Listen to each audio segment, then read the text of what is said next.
కిరణమా Calvary తేజమా.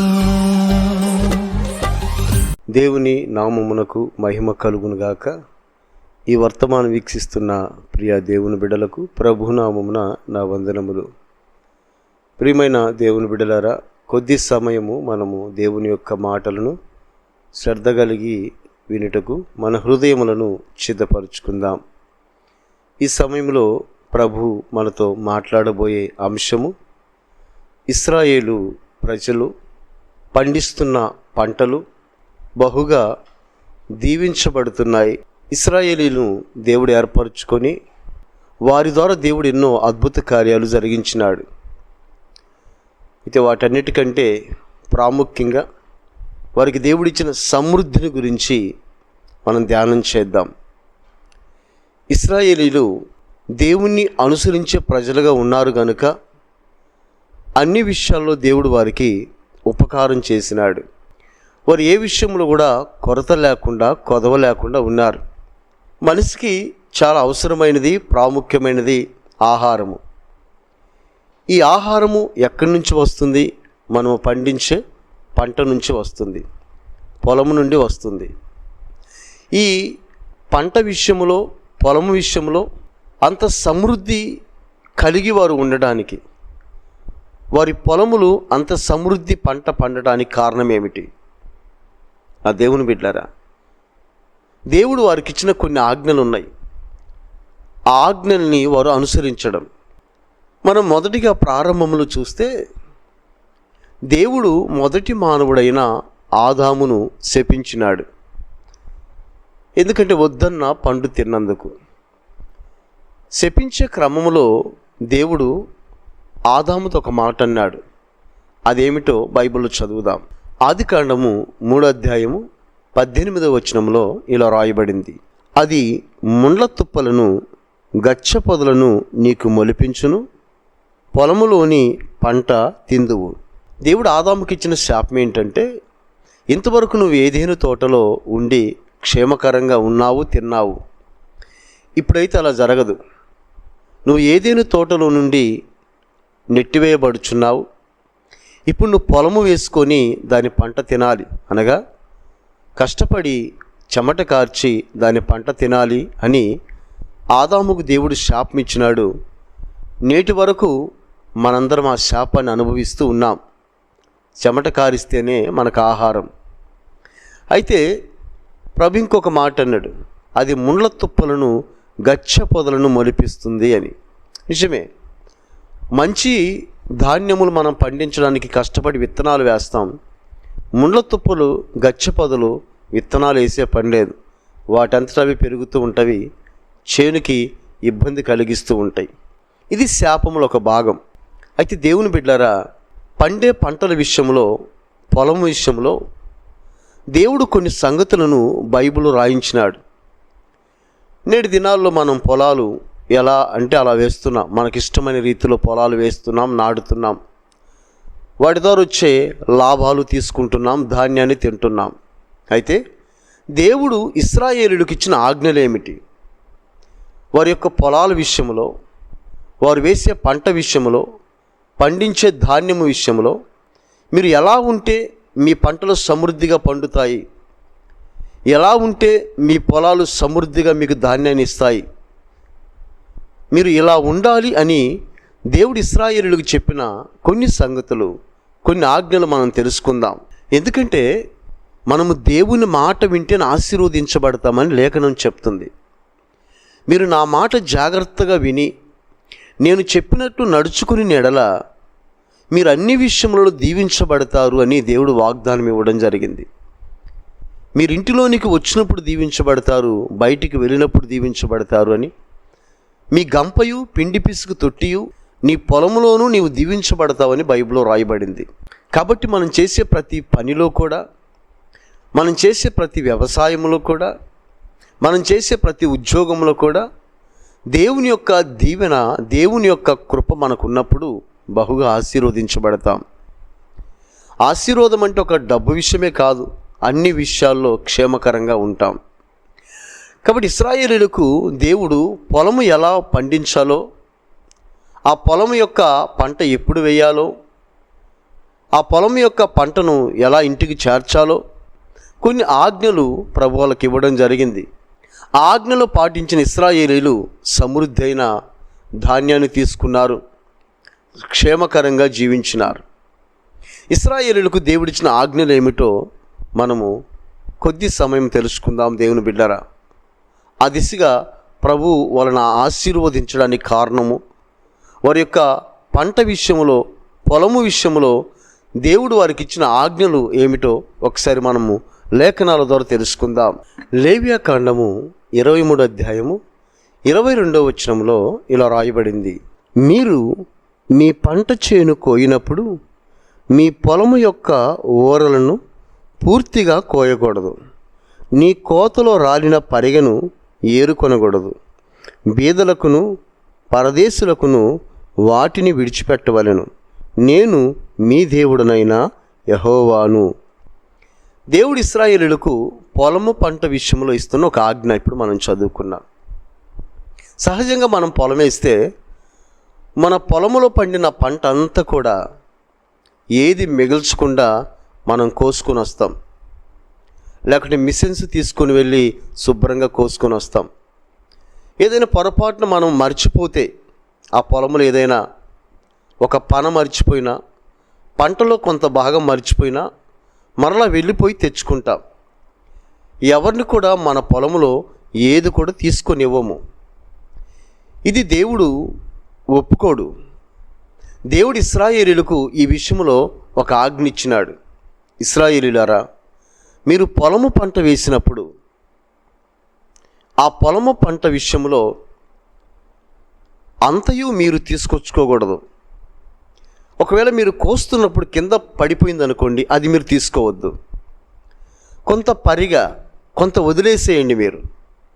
ఎందుకంటే మీరు సమృద్ధిగా ఉండి ఉండొచ్చు, మీకు పొలాలు ఉండి ఉండొచ్చు, మీరు క్షేమంగా ఉండి ఉండొచ్చు. మీ దేశంలోని కొంతమంది పేదలు ఉండొచ్చు, విధవరాండ్రు ఉండొచ్చు, దిక్కులేని వారు ఉండొచ్చు, అనాథలు ఉండొచ్చు. అటువంటి వారికి ఆ పంట ప్రయోజనకరం కావాలి. అటువంటి వారి కొరకు మీరు వాటిని పొలంలో విడిచిపెట్టాలి. ఒకవేళ పరదేశీయులు ఎవరన్నా మీ దేశానికి వచ్చి ఉండొచ్చు జీవనాధారం కొరకు, బ్రతుకు తెరువుకై, వారికి ఆ పంట ఉపయోగకరంగా ఉండాలి. కాబట్టి మీరు పొలము కోస్తున్నప్పుడు, మీ విత్తనములు ఇంటికి తీసుకొస్తున్నప్పుడు కింద పొరపాటున జారిపోయినవి మీరు మరలా తీసుకోకూడదు.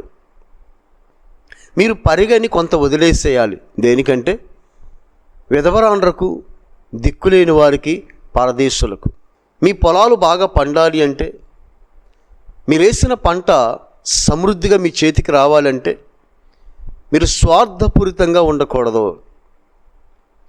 మీ ధాన్యములు కొంత పరదేశులు తినాలి, మీ ధాన్యములు కొంత విధవరాండ్రు తినాలి, మీ ధాన్యములు కొంత బీదలు తినాలి, దిక్కులేని వారు తినాలి. ఇది ఇశ్రాయేలీయులకు దేవుడిచ్చిన ఆజ్ఞ పొలము విషయంలో. ఉదాహరణకి మోయాబు దేశము నుంచి బయలుదేరిన రూతమ్మ, నయోమీలు బెత్లెహేముకు వెళ్ళిన తర్వాత నయోమితో రూతమ్మ చెప్తుంది, నేను పొలానికి వెళ్తాను, అక్కడ పరిగె ఏరుకొని వస్తాను.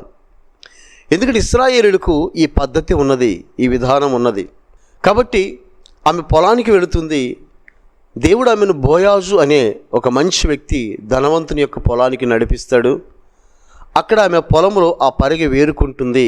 బోయాజు కూడా పనివారికి చెప్తాడు, ఈమె మంచి స్త్రీలాగుంది, మీరు కొంత ఆమెకు వదిలేయండి అని. ఇది ఇశ్రాయేలీయులకున్న పద్ధతి, దేవుడిచ్చిన ఆజ్ఞ. తద్వారా వాళ్ళు దీవించబడతారు, ఆశీర్వదించబడతారు. ఇక్కడ దేవుడు ఇశ్రాయేలీయులకు చెప్తున్న మాట ఏమిటంటే, నువ్వు సమృద్ధిగా ఉన్నావు, నువ్వు దీవించబడ్డావు, నీవు నీ కుటుంబము క్షేమంగా ఆహారం భుజిస్తూ ఉన్నది. అయితే ఎందరో దిక్కులేని వారు ఉన్నారు, అనాథలు ఉన్నారు, పొలము లేని వారు ఉన్నారు, పొలము వేయలేని వారు ఉన్నారు. అటువంటి వారి కొరకు నీ వేసిన పంటలో కొంత వారికి నువ్వు సహకరించాలి అని ప్రభు చెప్తున్నాడు. స్వార్థపూరితము లేకుండా, నేటి దినాల్లో అయితే ఎవరైనా నేనే బ్రతకాలి, మేమే బాగుండాలి, మేమే బాగా బ్రతకాలి, మా సొమ్ము ఎవరికి ఇవ్వకూడదు, మా సొమ్ము ఎవరు తినకూడదు అని కనీసం ఇంట్లో వారికి కూడా సహకరించే మనసు కలిగి లేరు. ఇక్కడ దేవుడు వాళ్ళని మీరు తిన్న తర్వాత మీరు విడిచిపెట్టింది ఊరకనే ఇవ్వాలంటున్నాడు. పేదలకు కానీ, విధవరాండ్రకు కానీ, దిక్కులేని వారికి కానీ, అనాథలకు కానీ మీరు ఊరకనే ఇవ్వాలి. అలా ఎవరైతే పంట వేస్తున్నప్పుడు వారి పొలములో కొంత బీదలకు ఇస్తారో, కొంత దిక్కులేని వారికి ఇస్తారో, వారి ఆకలి తీరుస్తారో, వారి పొలములు సమృద్ధిగా పండుతాయి.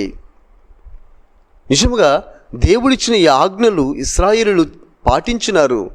అందుకే నేటి వరకు కూడా వ్యవసాయ రంగంలో ఇజ్రాయేలు దేశము ఉన్నతమైన స్థానంలో ఉన్నది. వారు కనిపెట్టే పరికరాలు కూడా నిజంగా ప్రపంచ దేశాలకు కూడా అవి చాలా ప్రయోజనకరంగా ఉన్నవి. ఎందుకంటే దేవుని యొక్క మాట విన్నప్పుడే మనం ఆశీర్వదించబడతాం. ఇదొక్క ఆజ్ఞే కాదు, పొలము పంట విషయంలో దేవుడు ఇశ్రాయేలీయులకు ఇంకా కొన్ని ఆజ్ఞలు ఇచ్చినాడు. అవేమిటో చూద్దాం దేవుని బిడ్డలారా. లేవియాకాండము 19వ అధ్యాయము 19వ వచనంలో ఇలా రాయబడింది, నీ పొలములో వేరు జాతుల విత్తనములు చల్లకూడదు. ఇక్కడ ఈ మాట మనం జాగ్రత్తగా వినాలి. మనం సహజంగా పొలము పంట వేస్తున్నప్పుడు ఒక పొలములోనే రకరకాల విత్తనాలు చల్లుతాం. అంటే కంది వేస్తాము, అందులోనే ఆముదాలు వేస్తాము, లేకుంటే పత్తి వేస్తాము, కంది వేస్తాము. ఇట్లా ఇశ్రాయేలీయులు అప్పుడు వేసే పంటల విషయంలో దేవుడు వాళ్ళకిచ్చిన ఆజ్ఞ, మీరు పొలము వేసినప్పుడు ఏ విత్తనములు అయితే ఆ పొలంలో చల్లుతున్నారో అదే విత్తనములు చల్లాలి, వేరు విత్తనములు ఆ పొలంలో వేయకూడదు అని ప్రభు చెప్తున్నాడు. దేవుడు ఎందుకు అలా చెప్పినాడో మనకైతే స్పష్టంగా రాయబడలేదు, కానీ ఇశ్రాయేలీయులకు మాత్రం దేవుడు ఆజ్ఞ ఇచ్చినాడు.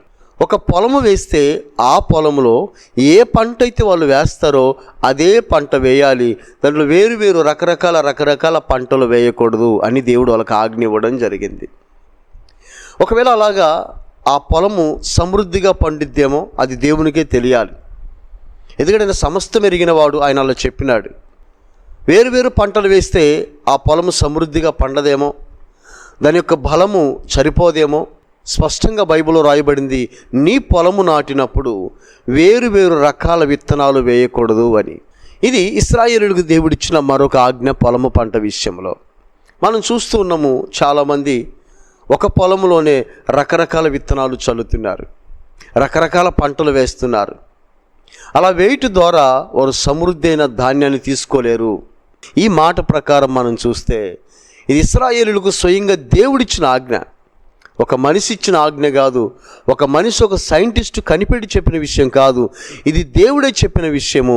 నీవు పంట వేసినప్పుడు ఏ పొలములో ఏ పంట వేయాలనుకుంటున్నావు అదొక్క పంట మాత్రమే వేయము, దానివల్ల నీవు సమృద్ధైన పంటను తీసుకుంటావని ప్రభు అంటున్నాడు.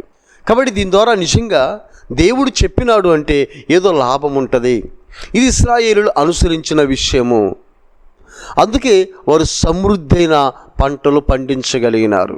ఈ విషయంలోనే కాదు దేవుని బిడ్డలారా, దేవుడు అన్ని విషయాల్లో కూడా రెండు రకాలుగా ఉండడం ఇష్టపడ్డు. ఉదాహరణకి ఆత్మీయ విషయంలో చూద్దాం. మన భక్తి విషయంలో నువ్వు చల్లగానైనా ఉండిన మేలు, వెచ్చగానైనా ఉండిన మేలు, నులివెచ్చగా ఉండొద్దు అంటాడు. అంటే అటు ఇటుగా ఉండొద్దు అంటాడు. రెండు తలంపులను దేవుడు కోరుకోడు, రెండు విషయాలను దేవుడు కోరుకోడు. ఏదో ఒక విషయంలోనే మనం ఉండాలని దేవుడు కోరుకుంటాడు. ఇదే విషయాన్ని భూ సంబంధమైన విషయాల్లో కూడా ప్రభు చెప్తూ, ఈ పొలము పంట విషయంలో కూడా ప్రభు చెప్తూ, మీరు పంట వేయినప్పుడు రకరకాల విత్తనాలు చల్లొద్దు, ఒక పొలములోని వేరు విత్తనాలు నాటవద్దు. ఆ పొలములో ఏ విత్తనాలు వేయాలనుకుంటున్నారో అవే చల్లండి, మీరు ఆశీర్వదించబడతారని దేవుడు చెప్పినాడు. నిజంగా ఇశ్రాయేలీయులు వీటన్నిటిని అనుసరించినారా? కొంతకాలం అనుసరించారు, అనుసరించినంతకాలం ఆశీర్వదించబడ్డారు. లేఖనం చెప్తుంది, దేవుడు చెప్పిన ఆజ్ఞలకు లోబడినంతకాలం ఆశీర్వదించబడ్డారు. ఎప్పుడైతే దేవుని ఆజ్ఞలకు తిరగబడ్డారో ఆ తర్వాత వారు కూడా నశించిపోయినట్లుగా లేఖనంలో రాయబడింది.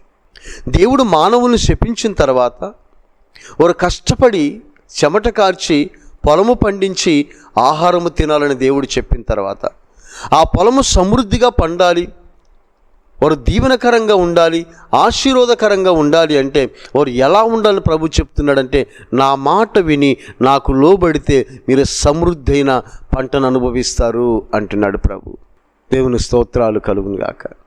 కాబట్టి ఈ విషయాలు మనం కూడా జ్ఞాపకం ఉంచుకొని, దేవుడు ఎందుకు ఇలా రాయించినాడు, నిజంగా ఇది దేవుని యొక్క ఉద్దేశమేమో, దేవుని యొక్క ఆలోచనేమని మనం గ్రహించి ఒకవేళ ఆ దిశగా మనం కూడా నడవగలిగితే ఆ బ్లెస్సింగ్స్, ఆశీర్వాదాలు మనం కూడా చూస్తామేమో.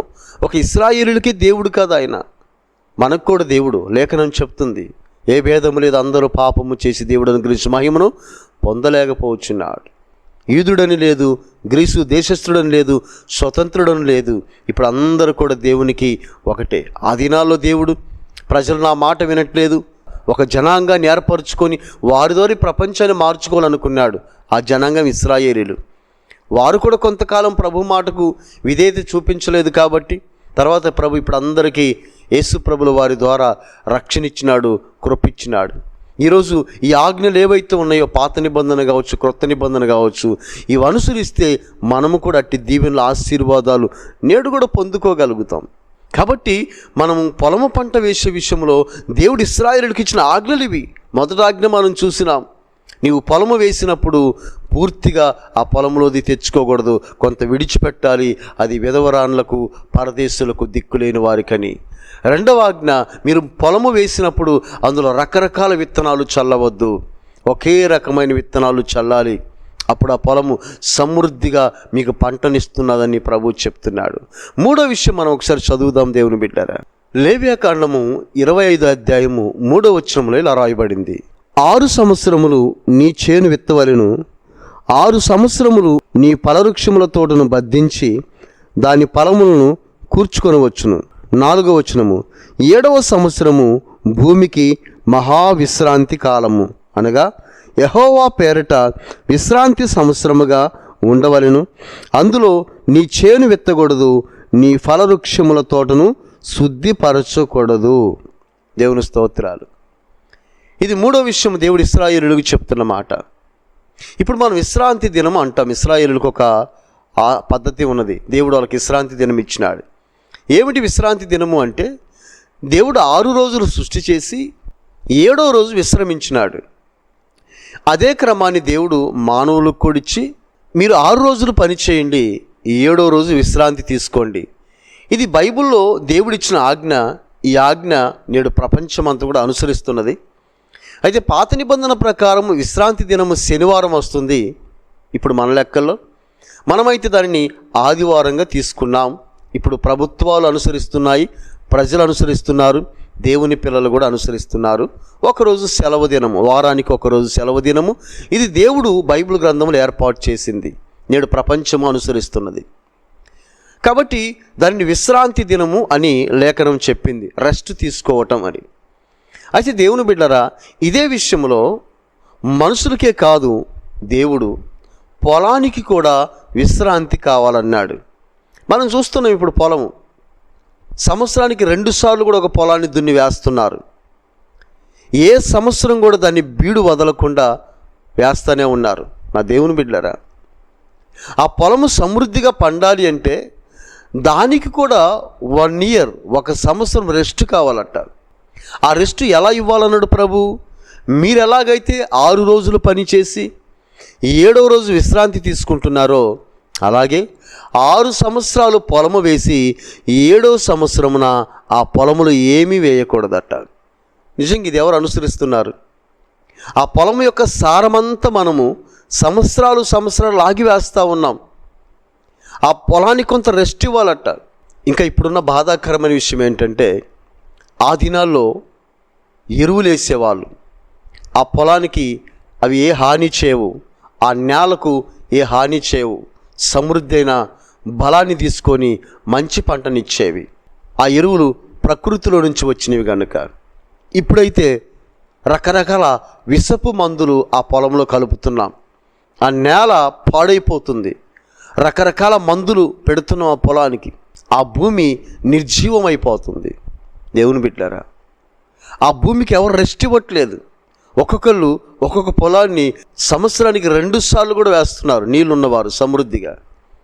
కానీ ప్రభు చెప్తున్న మాట, మీ పొలాలు సమృద్ధిగా పండాలి అంటే దేవుని యొక్క ఆజ్ఞలు అనుసరించాలి అంటూ ఆ ఆజ్ఞల్లో ఒక ఆజ్ఞగా ప్రభు చెప్తున్న మాట ఏమిటంటే 6 సంవత్సరాలు మీరు పొలము వేయాలి, 7వ సంవత్సరమున ఆ పొలానికి విశ్రాంతినివ్వాలి అని ప్రభు అంటున్నాడు. విశ్రాంతినివ్వాలి. ఆ సంవత్సరము ఆ పొలము ఏ పంట వేయనిదిగా ఉంటుంది. మరి 7వ సంవత్సరంలో ఏమి తినాలి? ఒకవేళ ఈ డౌట్ మనకు రావచ్చు. సరే, 6 సంవత్సరాలు పొలం వేసినాం, 6 సంవత్సరాలు మాకు పంట పండింది, అవి అమ్ముకొని మేము జీవించినాం, లేకుంటే ఆ ధాన్యమును మేము జాగ్రత్తగా దాచుకొని తిని బ్రతికినాం. మరి 7వ సంవత్సరం అంతా మేము ఖాళీగా ఉండాలి, పొలాలు వేయకుండా ఇళ్ళ దగ్గర కూర్చోవాలి. సంవత్సరం అంతా మేము ఏం తినాలి? 7వ సంవత్సరం కరువు వస్తుంది కదా అని మనకు ఒక డౌట్ రావచ్చు. దేవుని బిడ్డలారా, ప్రభు చెప్తున్న మాట ఏమిటంటే 6 సంవత్సరాలు మీరు పంట వేసిన తర్వాత 6వ సంవత్సరమున దేవుడు 2 సంవత్సరాలకు మిగిలంత పంటను పండిస్తాడంట. ఎందుకంటే ఆయన చేతిలో ఉంది. మనం పొలం వేస్తాం, వర్షాల కోసం ఎదురు చూస్తాం. వర్షం ఎవరు కురిపించాలి? ప్రభుత్వ అధికారులు వచ్చి కురిపించరు, నాయకులు రాజులు వచ్చి కురిపించరు. ఎవరి వైపు చూస్తాం? మనము దేవుని వైపు చూస్తాం. అంటాం కదా మనం, ఏంటో దేవుడు ఇంకా కరుణించలేదు, వర్షాలు పడలేదు అంటాం. దేవుడు ఇవ్వాలి వర్షాలు, దేవుడు పండించాలి. ఒక విత్తనం మనం భూమిలో నాటుతున్నాం, మనకేం తెలియదు, భూమిలో వేస్తున్నాం అంతే. అది ఫలించాలి, అది మొక్కగా మారాలి, అది చెట్టుగా మారాలి, అది కాయలు కాయాలి అంటే అది దేవుని యొక్క ఆధీనంలో ఉన్నది. కాబట్టి దేవుని మాట మనం వింటే ఖచ్చితంగా ఆశీర్వదించబడతాం. నా ప్రభు అంటాడు, మీరు నా మాటకు లోబడిన ఎడల, నా మాట విన్న ఎడల, మొదట నా నీతిని నా రాజ్యమును మీరు వెతకని ఎడల మీకు ఏది కావాలో మీ అక్కలు నేను తీరుస్తానంటాడు. ఆకాశ పక్షులు చూడండి, విత్తవు, నాటవు, కోయవు, వాటికి సమృద్ధికి ఇస్తున్నాను.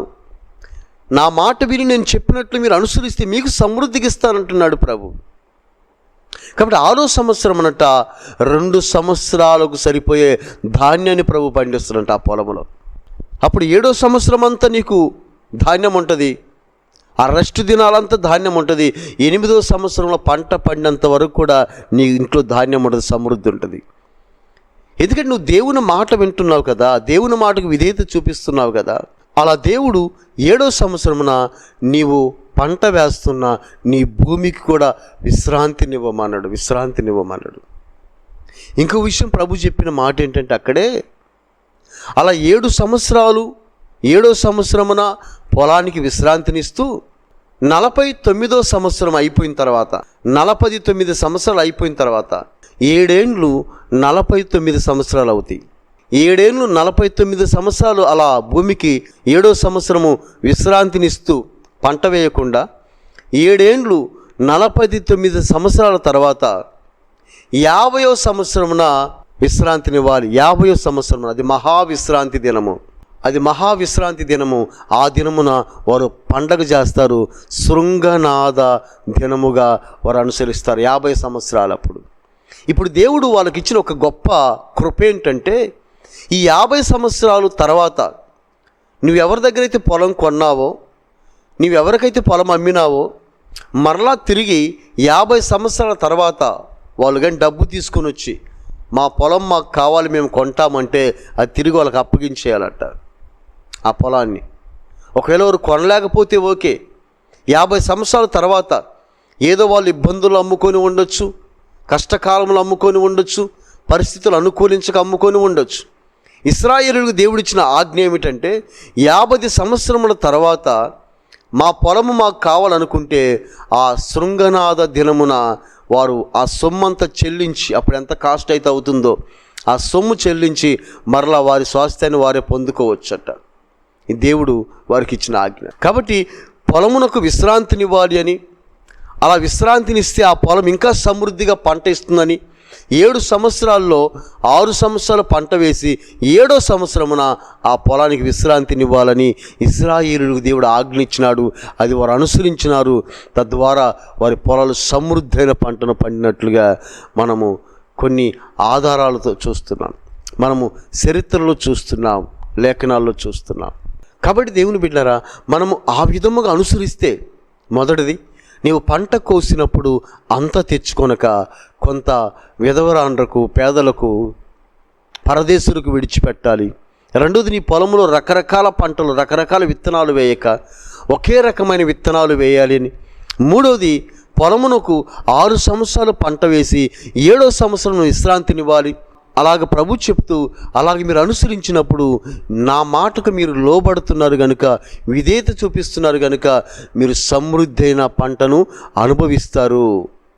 అలా మనం చేయట్లేదు కనుక దేవుడు దాని గురించి కూడా లేఖనంలో ఒక మాట రాయించిండు. ఒక మాట చదువుదాం. ద్వితీయోపదేశకాండము 28వ అధ్యాయము 38వ వచనంలో ఇలా రాయబడింది: విస్తారమైన విత్తనములు పొలములోనికి తీసుకొని పోయి కొంచెమే ఇంటికి తెచ్చుకొందురు, ఏలయనగా మిడతలు దాని తినివేయును. ఎవరైతే నా ఆజ్ఞను అనుసరించట్లేదో, నాకు లోబడట్లేదో, నా మాట వినట్లేదో, మీరు విస్తారమైన విత్తనాలు విత్తుతురు కానీ కొంచెం ఇంటికి తీసుకొస్తారట. ఆ పరిస్థితులు నేడు చూస్తున్నాం.